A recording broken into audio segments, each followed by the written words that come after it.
Hi everybody, thank you so much for coming. My name is Ing. I'm the founder of Praise Shadows Art Gallery, and we're here for Helina Metaferia's talk. Right after this, we'll go to the opening, which will be across the street if you've never been to Praise Shadows. It's at 313A Harvard Street, and we'll have a reception from 6 to 8, and that will be our last reception in Brookline. And for those who have been coming, thanks so much for coming for the last 5 years. And for those who haven't been before, you're gonna have a great time. We're all ready to celebrate. Tonight is really special because this is Helina's second solo show at Praise Shadows. Her first show was called All Put Together, and we had a very different experience. It was barely out of COVID, and it was also her first time being back in Boston in such a significant way since attending the museum school at Tufts. And we have been working together ever since and really have been developing the show for quite a while. So proud of you, Helina. It's remarkable. We've also had the absolute honor of working with Jasmine Wahi, who will be in conversation with Helina tonight. Jasmine is a co-founder of Project for Empty Space in Newark, New Jersey, and they hosted Helina for an artist residency as well as a solo exhibition this past summer. So part of the show is a continuation of what happened in Newark at Project for Empty Space. It's going to be seen here, and then it will continue. That's how artists, and that's how artists make work. That's how we work with artists. So I'm really excited for those of you who know Helina's practice to see how it's evolved since that first show at Praise Shadows. What we're gonna do today is, once I finish speaking, we're actually gonna watch the world's premiere of her film. Round of applause. Congratulations to Helina. It's about 18 minutes, and it's called Our Songs by Way of Revolution. It's directed by Alex Bledsoe of Great Tide Productions, and it follows Helina over a 1-year period as she's working on lots of institutional exhibitions across both coasts.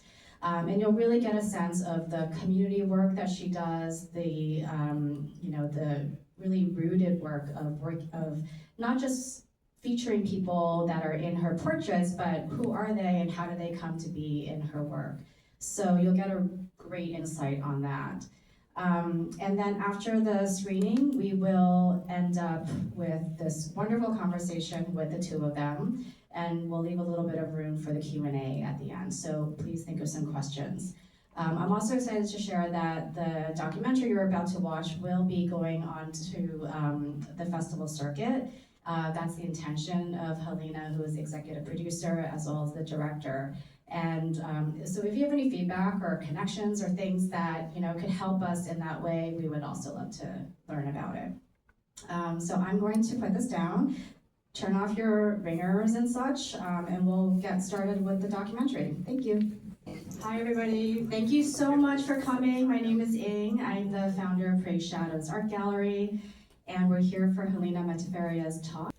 I think we can just sort of jump right into it, but starting with the film, I saw it in a draft format, and this felt way different. I was really blown away, so congratulations. I think it really conveys your practice or elements of your practice in a really holistic way. And so I think my first question is, what was sort of the impetus behind not only making a short about your work, but about this particular moment in your practice and this particular project? Wondering if this is working. No, it's not. Okay. You'll just have to project. I'm just projecting today. Can everyone hear me back there? Okay, I gotta use my teacher voice, classroom size. So I was quite emotional watching it on the screen because, the sound is great. We finished the final cut as of yesterday, so I got to really see the dream project for 2 years in the making. When I started the film, I wasn't thinking to make a documentary, but I was on a panel at the First Art Museum in Nashville for a show I had there, and I had an artist friend in the audience, Rashad Newsom, and he was like, I didn't know your work is based on social practice. He had been in my studio, we in the same studio building, and he knew my work as like objects and figurative. And I was like, no, everybody that's in my collages are people that I've engaged with in some sort of way, whether they're activists on the front line or they're people that engage in my workshops. And so he's like, you should probably make a film. I'm like, oh, how would I do that? And so I met with Alex through mutual friends and then found some funding to make this film. And I happened to have a year of making a lot of ephemeral work. Like, for those of you who work in performance and social practice, you know that once it's gone, right? And so documenting that felt like the best way. So I had a project at Recess Art, I had a project at Museum of African Diaspora, which is all in the film, and something at Caddis. And so, yeah, they followed me from coast to coast between San Francisco and New York, and I'm glad we did it. Yeah, I mean, I think it's oh, I think this is working out. Yeah. I think it's really great, and I think it also grounds your practice as we're going to talk about this new show specifically. It situates it in a particular time of your practice, which of course you're really well known for making collage, also for performance.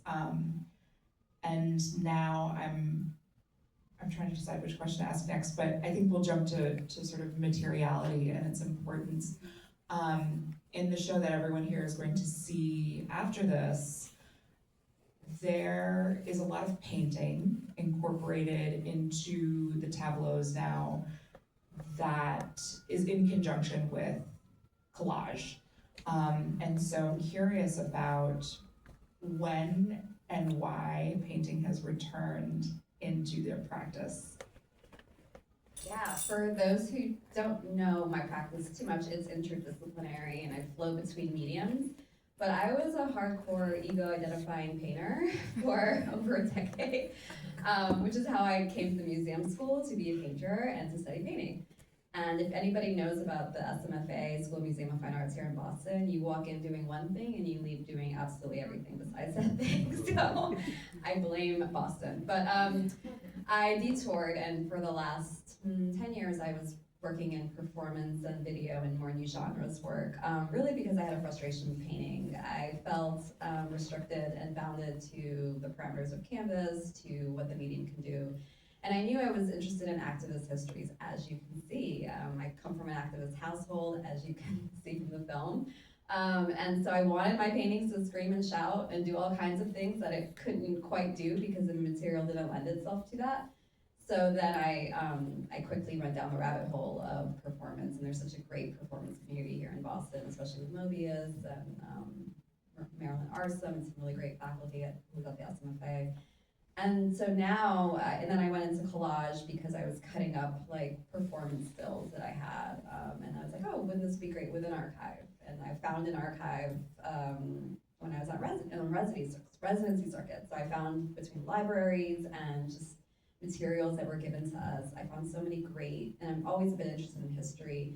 So then collage came from there, but you know, I just always felt like I wasn't done with painting. Like I felt like I have this thing, this like, a little bit of a stubbornness. I blame it on my Taurus moon. But I have a little bit of like, I want to see this thing through. And a part of the reason I also love painting was this like, you know, and when you're a student of painting, you have to really recite a canon. And I was really frustrated with having to recite things outside of my own Ethiopian American history that I had to kind of put into language. And so when you see the show, you'll see that there are some paintings and there's a lot of Ethiopian history in there. And I finally got to work it through. And sometimes as an artist, you know, you have this thing that you're trying to deal with and the moment isn't there for it all to come together. You have to go through some things. You have to go through some experimentation. You have to get some confidence to say, I too can contribute to this conversation, you know? And so I went through that trajectory, and my trajectory has never been linear in anything in life. And so here we are, full circle, coming back into painted objects. But because I've now ventured into performance, the archive, and collage, they all start to merge together. So I think of this as a gateway, kind of. I show at the MFA Boston 3.5 years ago, and when I did the concurrent show here at Gray Shadows, was a gateway into byway revolution. I was already doing that theme, but I really went into that. And so I think this show, Syntropy, is the start of something new. And so I'm excited that there's this experimental gallery that allows me to do all those things. Yeah, I think that is actually a really great segue into thinking about the ways in which histories, as is evident in the film and in the actual work, come into the visual space through your work, and histories that are often in this country or in Western art forgotten or intentionally erased. If I could posit a thought, I think your painting training and being in that very specific type of canon was sort of catalytic in how you explore other media and other histories. And now it's really interesting to me that it does come back full circle, like you're saying, to as not exactly a rejection of those histories, but again, as sort of like a stepping stone to sort of self-discovery and the discovery of ways of conveying histories that weren't presented before in our contemporary or even our historical art context.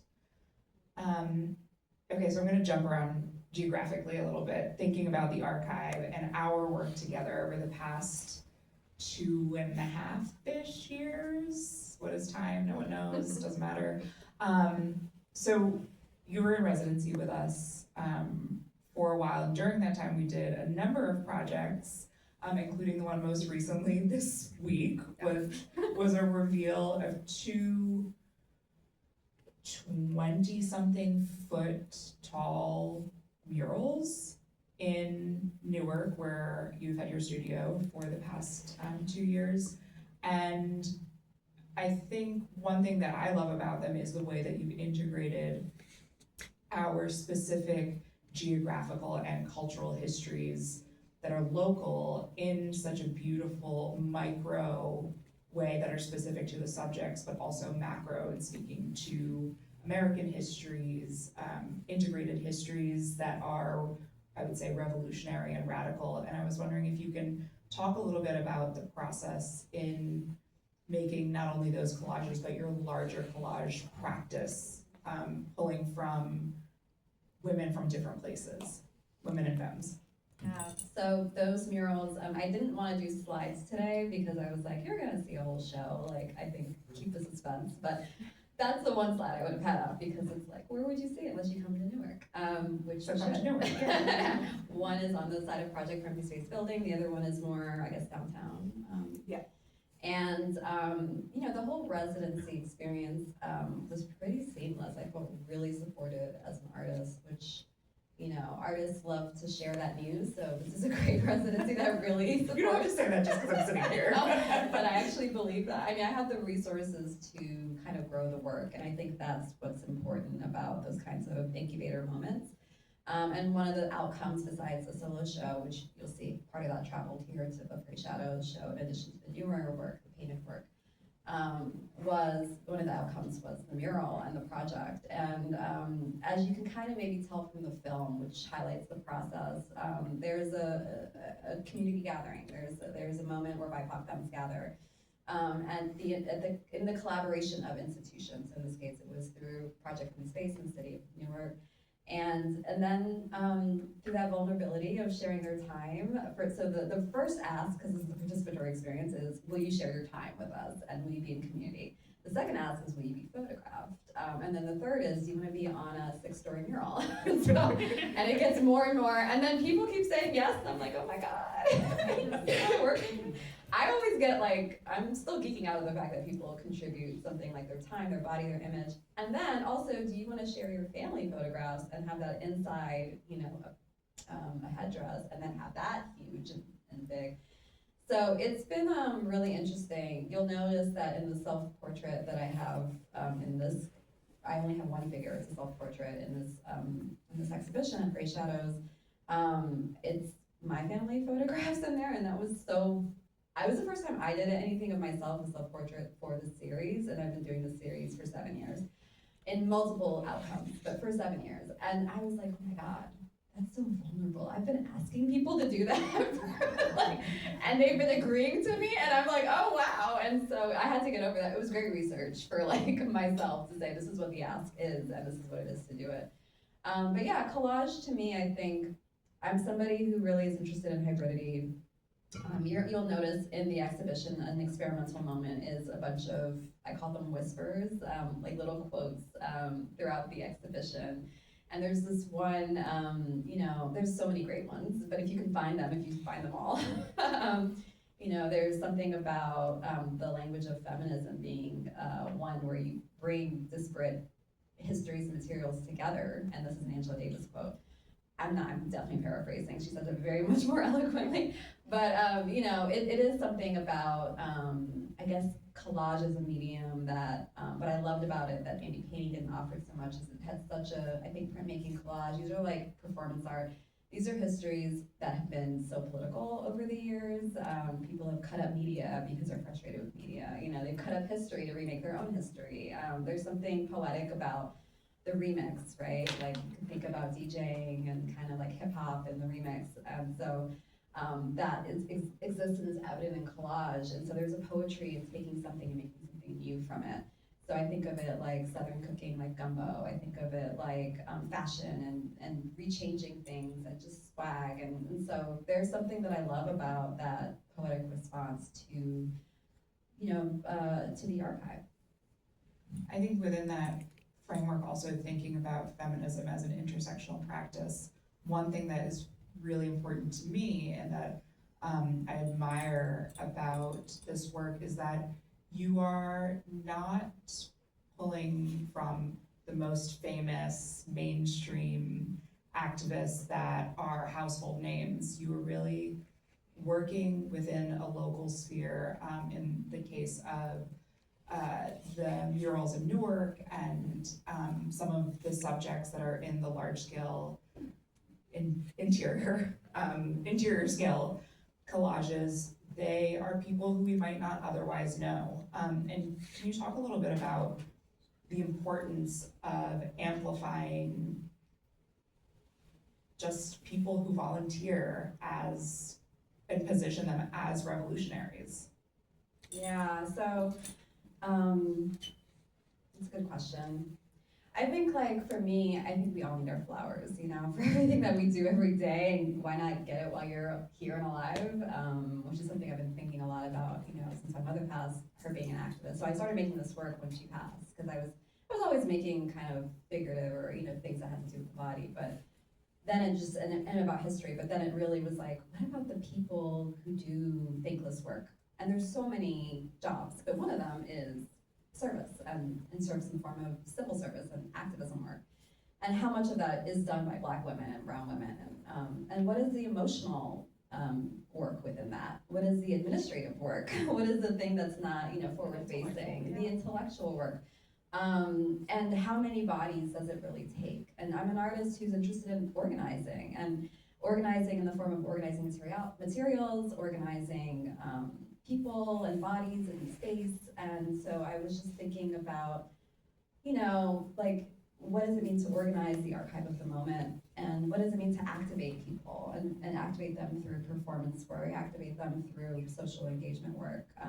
And so the everyday person is all of us, right? And no matter what things get esteemed, for whatever reason, certain people get put more on a pedestal than others for, variety of reasons. I think there's a moment where we can all use that upliftment. And so I wanted to really hone in on that. And then every once in a while I'll work with people who are more on the front line. And I want it all to feel like non-hierarchical and very lateral, and so that's just a politics that I have, but also something that I love to do, and to see the reactions of like folks who were like, how am I on this mural? How am I in this artwork? How am I in this gallery? How am I in this museum? How am I in this permanent collection? And I think, when I'm rethinking spaces and imagining, because that's what us artists do, when I, went to the museum school, for example, and was adjacent to the Museum of Fine Arts Boston, and then I had the opportunity to show there, I was like, I'm bringing people with me, and I'm gonna make this, a place where people feel welcomed that maybe wouldn't normally feel welcomed in this space. Yeah, there's an element of collective uplifting that I think, oh, we have time. Yeah. Okay. That I think also translates really well to your performance practice. And so there are two things I want to ask you about the performance practice. One is, I consider the way in which you bring people into the participation as both, I would say, ensemble and ensemble or collective, but also the transference of an object onto them to make them, that person, the amplified subject in a particular moment within the performance. So can you talk a little bit about the process of that, and then within that, the type of labor that you have to do, which is immense, in cultivating and choreographing a performance that is so inclusive and is so participatory and non-hierarchical? Yeah, that's fun for me actually, because a lot of it is improv. A lot of it is a score that gets written out in the beginning. There was two performances in the film. One was where folks were wearing all black, and the performers were local singers to the Bay Area. We were performing at an organization called Caddis, where I had some work on view, and so we activated the tapestries that was on view. And that was, they're performing artists, so that was one kind of engagement, making sure that everyone felt like they had a creative sort of input in how they would sing, because that is not my forte. But I love working with people who do sing. As you can see, I love music, and it amplifies the work.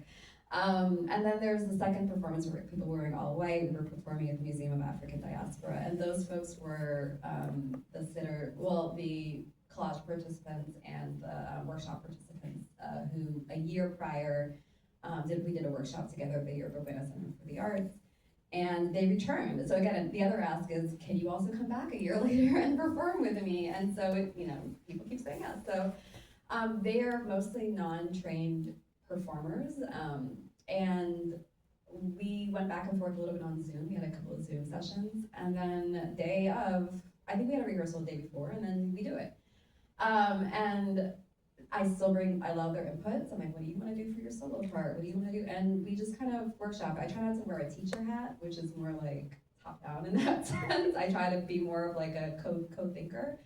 But I think, for what I'm doing, it doesn't have to be about me. Like, I don't even know if I have to perform in the work anymore. Like, I think I can just let it be and just orchestrate it. But I think it's about the we. So it's like, when is it about the me and when is it about the we? And for me, collective organizing is so much about the we. And the title of the show is actually called Syntropy. And syntropy is just this underutilized word that means the natural flow. It's the opposite of entropy. It's like the natural ways in which we organize biologically towards something, towards a positive direction.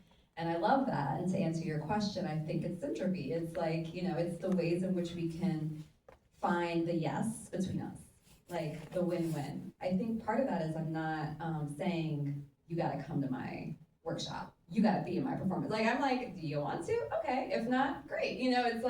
It's like those people really wanna be there. And then it's like, they have something they want to get out and through them. And this is a platform to do that. And so I think the passing of the crown symbolically, like we all get the crown in the performance, and we pass it to participants, we pass out roses. I think that is about rethinking power and what does that look like, and empowering people versus power overing people. And I think that's also a politics and a philosophy of life. You totally stole my question about the title, so my question. No, I'm just kidding. Yeah, I think that is one of my favorite parts of your practice, is the genuine sense of collaboration between the people who are participating and how you cultivate long-term relationships with community. The performance aspect of your practice happened or started here, and you have a mentor who I think, well, obviously you admire her, she's your mentor, but I also hold very dearly Maria Magdalena Campos Pons. Can you talk a little bit about your relationship with her and how she impacted your trajectory towards performance and participatory performance? Yeah, so that's how I came to Boston, actually. I met Magda at a time where I was a struggling artist in DC, looking for my next step. And I was actually interviewing faculty at different schools, which is a way to do it. And somebody introduced me. That's such a DC way to do it. We're both from DC. Yeah. It's like one way to do these things. And then somebody introduced me to Magda, and I was obsessed, because if you've ever been in a room with Magda, she's magnetic. She pulls you in. She gets you to move to a state you've never lived or visited before. And I only applied to one school, and I went to study with her. I call it, I think some of us alumni of her and the school, we call it the Magdalenian School of Thought. It's like a way of being in the world, and so much of what I've learned from Magda and from some of the other great faculty at the School Museum of Fine Arts is, how to really think through multiple mediums, how to hold your own, specifically for Magda, the cultural piece, which is what I wanted to understand, being a hybrid person, a diasporic Black person, how to really infuse my own Ethiopian heritage, as she does with her Afro-Cuban heritage, how to teach. I've learned a lot. I learned how to perform because she was on sabbatical the first year, and she was like, I'll make it up to you. Why don't you come to the Guggenheim and perform with me at Carrie Mae Weems retrospective? I was It's like so cash. Okay. Okay, cool. We could do that, and that was my first public performance. I went from student work to the Guggenheim, thank you, Mom. But I learned how to perform in a museum. And then, Liz Mansell, who was a curator at the MFA while I was a student, she saw one of my performances that I had sent her an image of, and she's like, do you want to do it at the MFA? And I was like, okay. So it just was people, I think, investing and pouring into me, which is part of how I teach, and I realize you can't do that for everybody, but there's some folks like Johari Ortega is having a great moment here in Boston. Oh, there she is. Hello. Also performed with me and Magda at, which museum is that? Brooklyn Museum in her retrospective, and some other great, amazing young people who are coming into themselves in their own practice. And I think what I learned from Magda was the generosity, and that it always comes forward, because I can't really pay Magda back. We text often, call each other, and all that great stuff, but there's nothing I can really do for her besides show up and support her. But I can do it for somebody, for the next one. It's a passing the baton. It's essentially something I learned. It actually just occurred to me that I saw that performance, which is well before you and I knew each other, at the Guggenheim. Shit. Oh my God, I don't know what to ask. So much pressure. Well, I guess since it's novel for me to be in Boston, okay, I'm just gonna ask it. Can you talk a little bit about the importance of this place in your practice and how it's shaped your practice? Yeah, one thing is you guys are really good at talks, so I anticipate some good questions in front of the public part. But you guys are, it's very, it's a studio space. There's 20 maybe universities, a great intellectual community. So I learned culture through the intellectual space. And so, pros and cons of all of it, but what I found is the rigor was really here, and I really enjoyed that. So I came as a student, so I can talk about it from a student perspective. I've also came back as a professor. And that I teach at Brown University, which is New England, close enough, Providence. But I've spent time in the archive as well, and I lived in Roxbury when I was here, and great activist history, palpable. Northeastern, shout out Northeastern University Library Special Collections if you want to know more. I have a bibliography for all my work that's in the show. Harvard, Radcliffe Institute, there's just great archiving of those moments, particularly in the 70s. It was the last school system to desegregate in the country, from my understanding, in the 70s, 79. So, yeah. So fascinating, but also that is still here, and I think that there's a beautiful spirit of not just resistance, but the progress that's been made and how that's been cultivated. And I've come to, adore, I don't know if it's still open, the Haley House and Dudley's. There was moments that I had here in Boston that I really enjoyed as a student, and so I'm happy to be back in relationships with Rich Shadow. Okay, can I ask one really sneaky, small question? Okay, so I just remembered, I don't know how I could forget this, but during your time with us, you also participated in our ongoing truck project that's going around the country. And the reason I thought of this question is as you were talking about the importance of Boston as an intellectual but also activist space, you have shown in many renowned museums, you're in collections, you are showing at a phenomenal gallery. But I just want to hear a little bit about how it's important for you, if it is important for you to have feet in many spaces, because this, for some context for those of you who don't know, this truck project is an exhibition inside of a box truck that you've participated in that is the model or the idea behind it is taking, I suppose, if you think healthcare is radical, taking issues of healthcare, reproductive rights, queer liberation, trans joy around the country to other people, but it's outside of the sort of formal institutional space. So how do you balance that? Is it important for you to have this sort of both and? Because you've also, like Ing and I have also been in the streets with art as protest. Yeah, and then we can also mention that today's Follow Freedom. Oh, yes.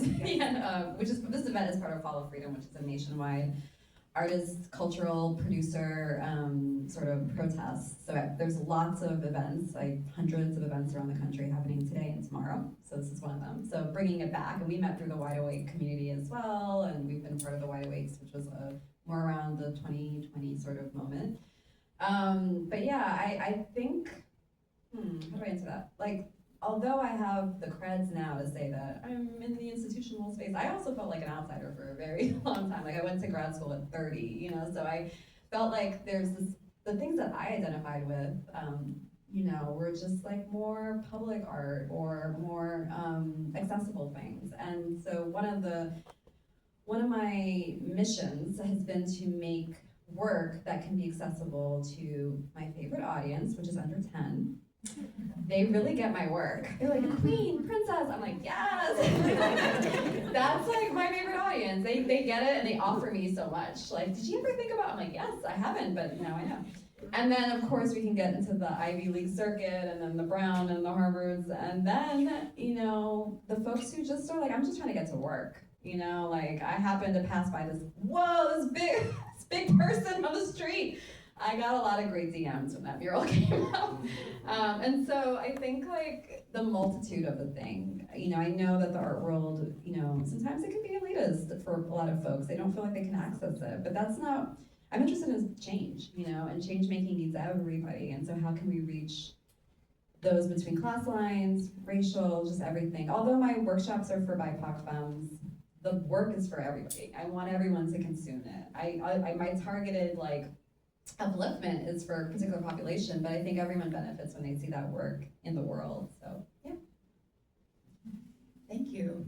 I'm done asking questions now. So does anyone in the audience have questions?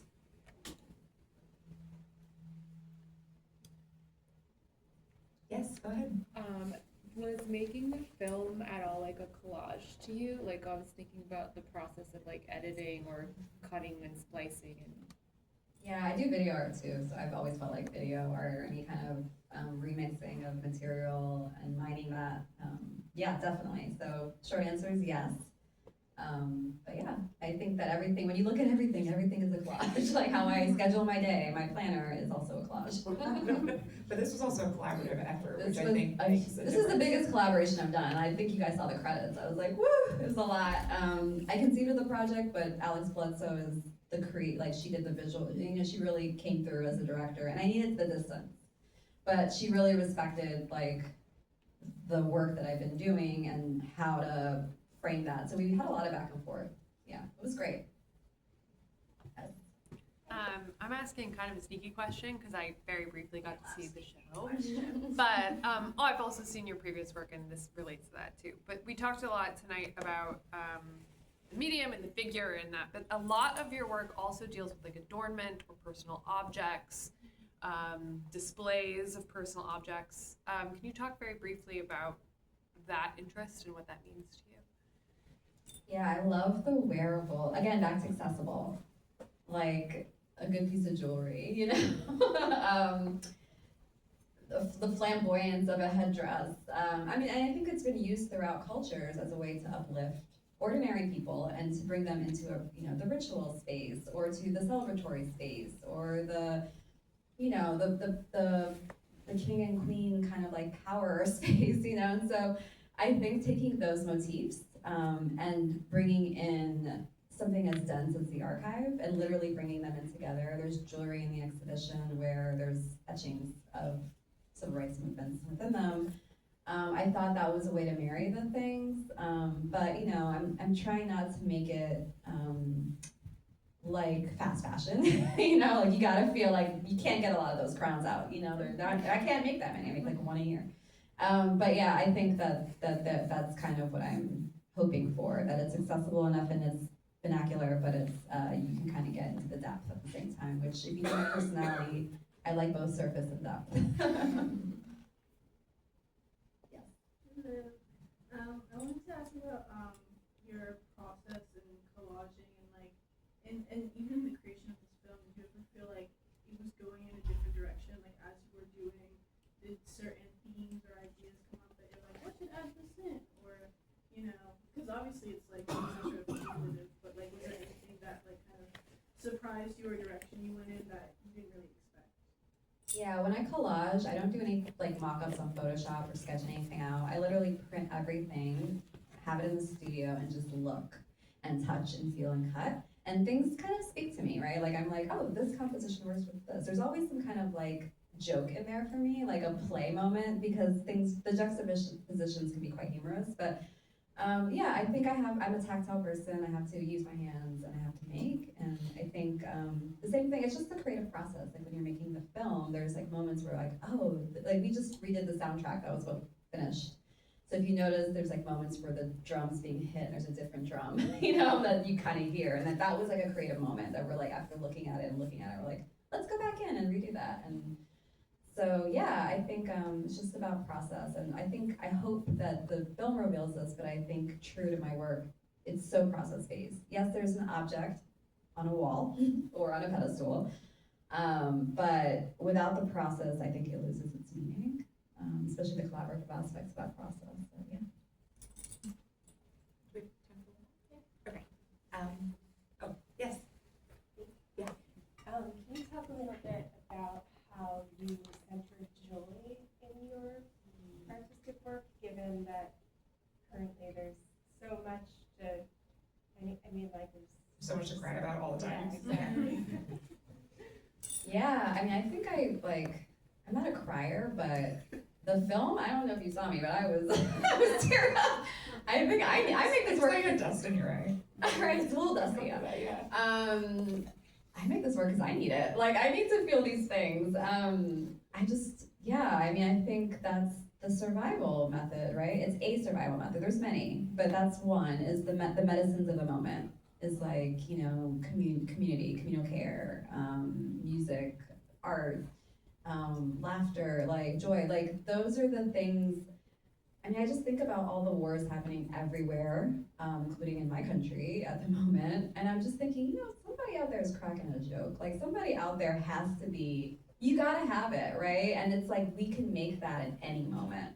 And I think, not to like minuscule like what's happening in the world, it's very grave, but like on the other side of that, and what's great about our movement, our time, our revolutionary movement, is that was part of what our ancestors fought so hard for, because that, like, you used to have to be an angry activist, like in my parents' generation, like there was so much just anger. People weren't talking about laughter and joy and wearing fly stuff, and you know, like that's a recent development, and it's a collective consciousness moment. And I think I'm grateful that I'm in that with all the self-care and all the, you know, let's get into it, because it's fatiguing, it's tiring, it's exhausting, but also what a slap in the face to those who wish evil upon us is if we're all just really happy. You know, like, and not in a like covering it up way, but like in a like, let's move through this and let's do the work and let's find joy. Thank you.